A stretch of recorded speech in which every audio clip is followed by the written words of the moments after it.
two, one. Good evening and welcome back. We lost connection, but during that time, we got a message saying that you all watching at home didn't hear me go through the amendments that will be on the ballot next Tuesday. For this upcoming election, there are going to be 10 statewide amendments and 2 local amendments. And when I've gone out in the community and I've gone out to neighborhood associations to encourage people to vote, that's one of the main things they want to know about the constitutional amendments. And so I'm going to go through all 10 of those as well as the 2 local amendments for you this evening. Well, Amendment 1 that you'll find on the ballot will be a change to Section 16 of the Constitution and will change the offenses to one who's entitled to bail.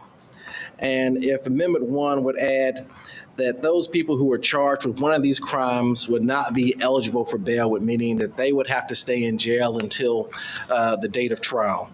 And those were anyone who was charged with murder other than capital murder, kidnapping, rape, sodomy, domestic violence, human trafficking, burglary, arson, robbery, all in the first degree, as well as aggravated child abuse, sexual torture, and terrorism. And this amendment was in response to Anila Blanchard, who was killed in Lee County by someone who was kidnapped and murdered by someone who was out on bail for other serious charges. And this is to go ahead and add a list of very serious offenses to those who would be ineligible or not able to bail themselves out and have to stay in jail until their date of trial. Now, Amendment 2 would authorize city and county governments to use public funds to grant those to private companies in order to expand broadband access or internet access in their cities and towns. As you know, that due to COVID, with the COVID money as well as with the American Recovery Funds, then expanding access to broadband is something that cities and towns and counties are looking at doing. And so this amendment would go ahead and permit them to pay those funds to private companies to expand internet access for their citizens. Amendment 3 concerns the power of the Alabama governor to commute a death sentence to life in prison. And this is in response to a move by former Governor Fob James in 1999 when he commuted a death sentence to life without notifying the victim's family. And so this amendment will require that anytime the governor wants to commute a death sentence to life, that he would first have to notify the victim's family as well as the Attorney General of his decision. Amendment 4 would prohibit the Alabama legislature from changing election laws near the date of election. And so if this amendment passes, then any change to an election law in Alabama would have to be made at least 6 months prior to the date of the election. Amendment 5 affects the probate court, and it seeks to remove the language of orphans court from the Constitution. Now, one of the original duties of the probate court was an orphans court. But currently in Alabama, there is no such thing as orphans law or an orphans court. And many of those things that dealt with providing for minors or those who are unable to make decisions for themselves have been covered by other code sections. So this is just a move to remove unnecessary language from the Alabama Constitution. Amendment 6 would allow cities and towns to collect a specialty property tax to pay bonds or other debt service on capital improvements, and to also use those tax dollars to directly pay for capital improvements on a pay-as-you-go basis instead of issuing debt. So this will allow cities and towns to levy a special property tax to pay for capital improvements in lieu of having to issue bonds or debt to pay for those improvements. Amendment 7 would clarify the authority of cities and towns and counties to use public funds for economic development purposes. That in 2004, there was an amendment that was passed to the Constitution 774, which allowed counties to spend public money to support economic development. but there were also a number of other counties that had passed local amendments, and there's been a legal dispute whether or not those local amendments serve the same effect as that Amendment 774. So this will go ahead and clarify that and allow cities and towns to use public funds for economic development purposes. Now, Amendment 8 is an amendment that applies only to Shelby County, and it would put all privately owned sewage systems under the regulation of the Alabama Public Service Commission. Amendment 9 is similar to Amendment 8, and it pertains to the privately owned sewage systems in Lakeview and Tuscaloosa and Jefferson counties, and it would put those privately owned sewer systems under the regulation of the Alabama Public Service Commission. And Amendment 10 is an amendment to the recompiled Alabama Constitution of 2022, which just says that any future amendments to the Constitution will be placed in the recompiled section of the Alabama Constitution. There are also on the ballot, you'll find two local amendments. The First Amendment pertains to my office, the probate court, and it would, one, require that any probate judge here in Montgomery County would have to be a licensed attorney. Currently in Alabama, the probate judge is not required to be an attorney. And so this amendment would join Jefferson and Mobile counties that have a similar amendment requiring their probate judges to be a licensed attorney. There's a similar amendment in Walker County that will also be on the ballot this Tuesday. And by local legislation, there are another 10 counties that have a local bill requiring that their probate judge be an attorney. But this amendment also will give the probate court equity and concurrent jurisdiction with the circuit court in wills and administration matters, as well in matters of conservatorships and guardianships. And that's when the court has to make a decision appointing someone to make decisions for someone's body, person, or for their financial affairs. Alabama law has, in recent years, has increased the authority of probate judges. One of the things the legislature did this past session was to give probate courts concurrent jurisdiction with circuit courts in elder abuse cases. So we share the same jurisdiction as the circuit courts throughout Alabama whenever there's an issue or case to be decided for abusing elders. And so, and Alabama law also gives, attorneys who are probate judges, their orders have the same effect as circuit court judges. So here in Montgomery County, I am the first attorney that has been a probate judge here since 1975, so almost 50 years. And so I would encourage the strong consideration and support for this amendment. The local amendment 2 would give all the mayors of the counties here in Montgomery County the ability to opt in to the state retirement system. If you want any further information or to read about the amendments for yourself, then I encourage you to go to our website, montgomeryvotesal.gov, or if you haven't gotten it, to go and download our mobile app, which you can find at the Google Play or App Store by simply typing in Montgomery County Probate Court. And besides being able to renew your tag and driver's license by going to the election tab, particularly on election day, you will be able to find out where it is that you're supposed to go and vote. Because here in Montgomery County, and there are a few precincts here, where you go on the state and national elections is different where you vote in municipal elections. And so we always get voters who say, I went to the wrong precinct. So before you leave, just go, put in your address, and it will go ahead and tell you where you need to go and cast your vote. You can also, as I told you, view sample ballots. You can check precinct wait times to see what the wait time is at your precinct on election day. So if you haven't downloaded it, I would encourage you to go and do it today in advance of the election. Now, we've gotten a few questions that we'll try to go through and answer for you tonight during our live stream. And I think one of the first questions that we had gotten earlier was, can I take a picture of my ballot on election day? And yes, Alabama law does give you the ability that if you want to take a picture of your ballot on election day, that you can go ahead and do that. You can't take pictures of the other voters in the precinct. You can't take pictures of the precinct. You can't take pictures of anyone else's ballot, but only your ballot that you can take pictures if you want to go ahead and have it for your own record, or you want to place it on social media. Alabama law provides you to do that. Another question we got is, can an organization give out food and water to people waiting in line? In Alabama, there is no prohibition against giving food and water to people standing in line. And so I know there's been some confusion about that because Georgia passed a law last year that made it illegal to do that. But here in Alabama, you can give out food and water to people waiting in line. Another question that we had was for our absentee election manager, Ms. Ishman. Can I track my absentee ballot?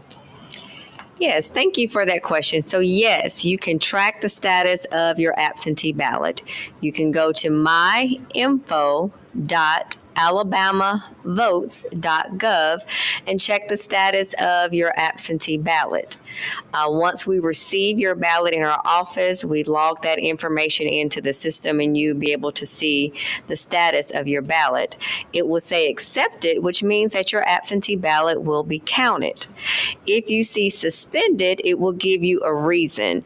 The only reason that an absentee ballot will not be counted would be that the voter failed to complete the back of their affidavit envelope. So I want to take this time to stress the importance of the affidavit envelope. When you receive your absentee ballot, it comes with all the envelopes necessary to vote your ballot and return that ballot. One of the main envelopes is a white affidavit envelope. On the back of it, it requires the voter to complete their information.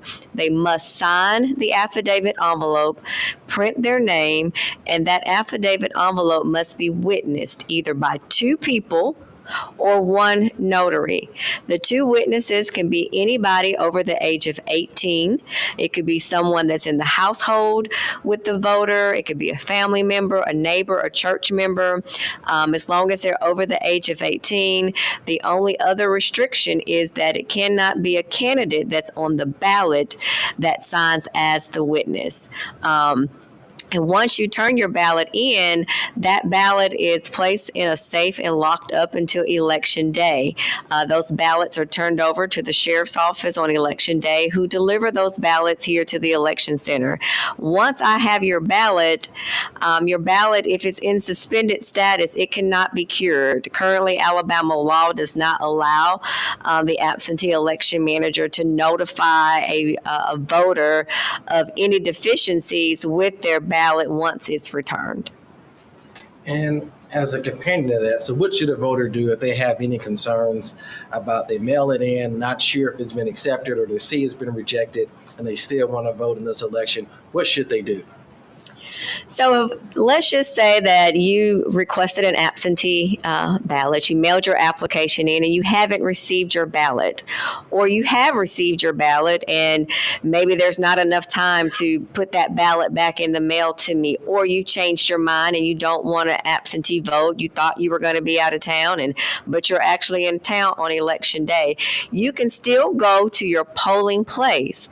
No, it might be a little delay because you're going to have letter A by your letter, which states that you applied for an absentee ballot.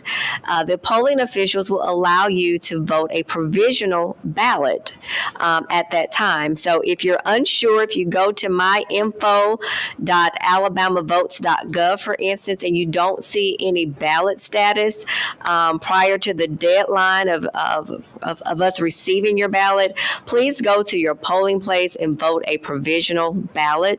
There's no delay in the absentee voting office of inputting those ballots that are returned. So if you go out there today and go to myinfo.alabamavotes.gov and you don't see a status as far as your ballot and you know that you've mailed it, call our office 334-832-1281. We can verify that for you. Again, the deadline to receive absentee ballots by mail It's up to Election Day at 12 noon.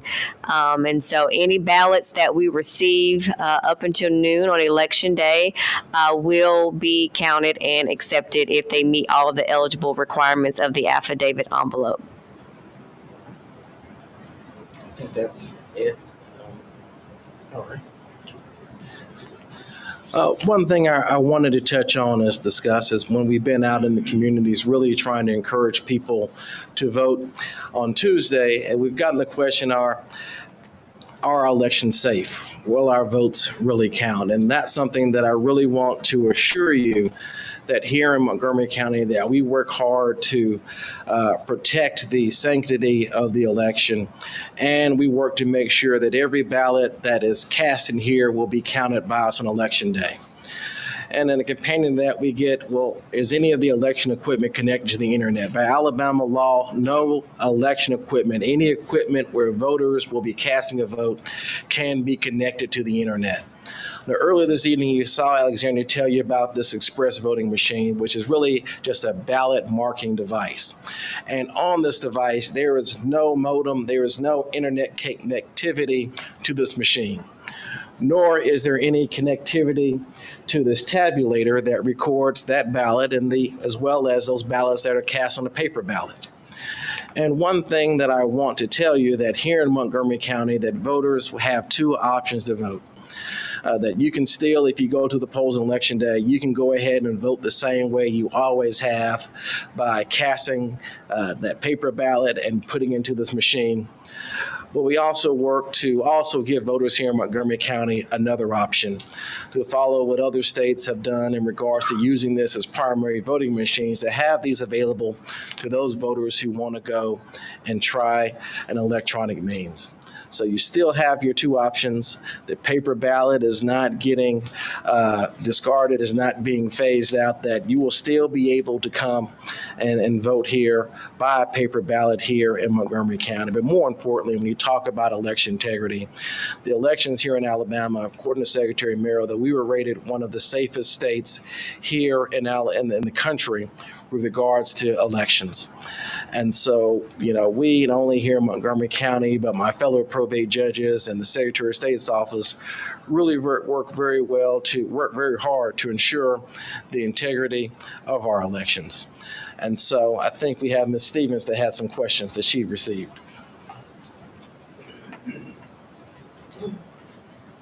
Okay, one of the questions that we received was asking about wearing campaign material on Election Day. And the answer to that is yes. For voters, if you have on political apparel, you can enter the precinct with it on, but you have to vote and then leave. Also, for candidates or those who are campaigning on the candidate's behalf, you can campaign at the precinct on Election Day, but remember, you have to be outside of that 30 feet. So you cannot campaign within 30 feet of the entrance to the polling location. Also, Judge Love mentioned earlier about pictures. We also got a question about taking videos. So you cannot take videos throughout the precinct. Remember, we have to protect the voters' privacy. So that is against the law. You cannot do that according to Alabama law.